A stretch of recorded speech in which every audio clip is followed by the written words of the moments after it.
Hello everyone. मैं YouTube channel Rajni Agarwal में आप सभी का स्वागत करती हूँ। आज आपके सामने उपस्थित हूँ अपनी नई प्रस्तुति लेकर, जो कि है डायरी के पन्ने, जिसकी रचयिता है एन फ्रैंक। देखो बेटा, जैसे नाम से ही विदित है डायरी के पन्ने, ये एक तरह की डायरी विधा है। एन फ्रैंक की डायरी एन फ्रैंक द्वारा रचित डायरी विधा की एक सशक्त कृति है। यह डायरी जो है द्वितीय विश्व युद्ध के समय यहूदियों पर जो जुल्म ढाए गए थे उनकी मानसिक यातनाओं का जीवंत दस्तावेज है। यहूदी समुदाय ऐसा समुदाय था जिसे द्वितीय विश्व युद्ध में सबसे ज़्यादा कष्ट उठाने पड़े। उन्हें गुप्त तहखानों में लंबे लंबे अरसे तक गुजर बसर करना पड़ा।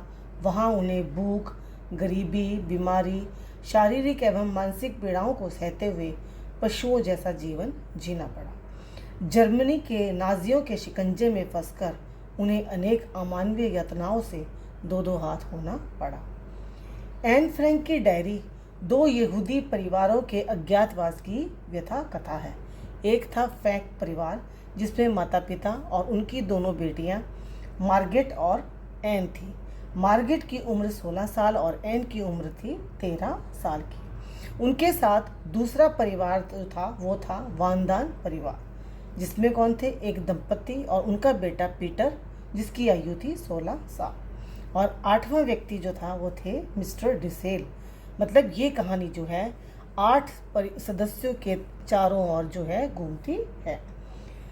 इस 8 सदस्यीय परिवार की फ्रैंक साहब के कार्यालय में काम करने वाले ईसाई कर्मचारियों ने मानवीय स्तर पर खूब मदद की थी।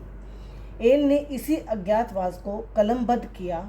इस डायरी में भय, आतंक, बीमारी, भूख, प्यास, मानवीय संवेदनाएं, प्रेम, घृणा, हवाई हमले का डर आदि ऐसी बहुत सी मानसिक एवं शारीरिक पीड़ाओं, हंसी मजाक, युद्ध की पीड़ा, अकेलेपन का दर्द, सब कुछ जो है वो लिपिबद्ध किया है। यह पीड़ाजन्य स्थितियों को दर्ज करती डायरी में इसमें 2 जून 1942 से लेकर 1 अगस्त 1944 तक की सारी घटनाएं जो हैं लिखी गई हैं। 4 अगस्त सन 1944 को किसी व्यक्ति की सूचना पर इन 8 लोगों को जो है पकड़ लिया जाता है और सौभाग्य से जो एन की डायरी होती है वो पुलिस के हत्थे नहीं चढ़ती, वरना तो यह डायरी कहीं गुम होकर ही रह जाती। सन 1945 में एन की असमय मृत्यु के पश्चात उनके पिता ओरो फ्रैंक ने इसे सन 1947 में प्रकाशित करवाया। एन ने यह डायरी चिट्ठियों के माध्यम से लिखी है, और चिट्ठियां भी किसको लिखी हैं? एन को उपहार के रूप में मिली उसकी गुड़िया, जिसका नाम उसने किट्टी रखा था, उसको संबोधित करते हुए ये डायरी जो है उसने लिखी है। सबसे पहला पत्र 8 जुलाई 1942 को किट्टी को संबोधित करते हुए एन लिखती हैं कि रविवार के बाद का समय उसे बहुत लंबा अरसा लग रहा है। वे किट्टी को कहती है कि मैं कहाँ और कैसे जिंदा हूँ, मैं तुम्हें खोल कर बताती हूँ। एन बताने लग जाती कि रविवार के 3 बजे जब मैं अलसाई बालकनी में बैठी थी तो मुझे घंटी बजने की आवाज़ तो नहीं सुनाई दी, पर मार्गेट नज़र आई, जो गुस्से में बताती है कि पापा को ASS से बुलावा आया है। लेखिका की माँ मिस्टर वानदान को देखने गई है, जो मेरे पिता का बिजनेस पार्टनर है।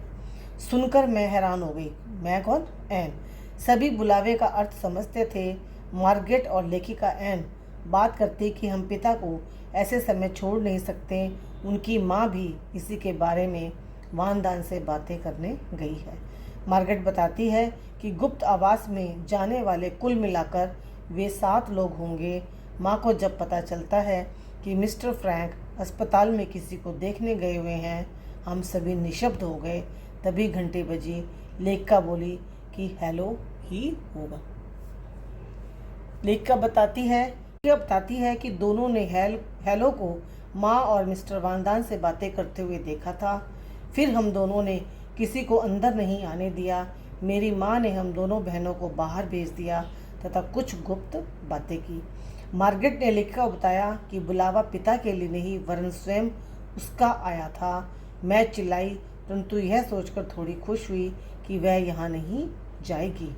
माँ और पापा भी यही कह रहे थे कि जब वे हमसे छुपने की बातें कर रहे थे इनसे अज्ञातवास नाम सुनते ही हमारे दिमाग में अनेकों सवाल उत्पन्न हो गए, लेकिन स्थिति ऐसी थी कि सवालों के जवाब नहीं पूछे जा सकते थे।